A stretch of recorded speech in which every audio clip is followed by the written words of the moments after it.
Hello भाई भौणी माने नमस्कार जय जगन्नाथ।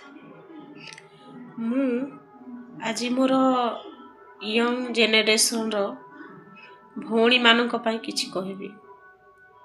आमे झियो माने हेउछु बहुत दामी, आमर मूल्य अधिक, आमे कोनोसी हीरा ठारू भी कम नुह।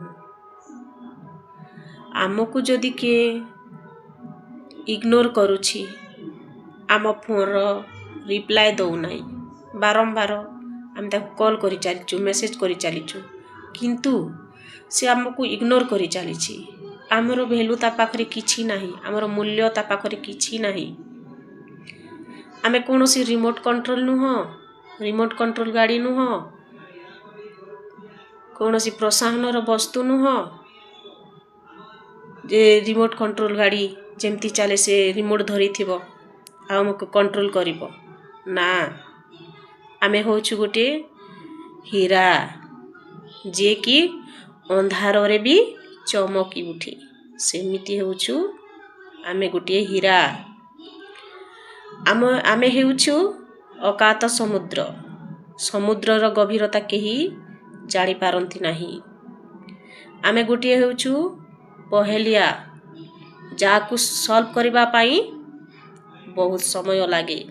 आमे होछु बहुत दामी, जे आमको इग्नोर करुछि, जे आमको रेस्पेक्ट करू नाही, जे आमको सम्मान दहु नाही, आमर मूल्य बुझु नाही। जेमिति मक्खी पड़े गोरसरे, माछी गोरसरे पड़े, गोरसरे पड़िले आमे कोन करू, ताकू बाहर करिके फोपाड़ी दो। आमे सेही भलिया लोक मानंकु मक्खी भली गोरसरे पड़िथिले ताकू गोरसरे पड़िथिले ताकू आमे बाहर करि फेकी देबा। से हेउछि गोटे प्रकार मक्खी।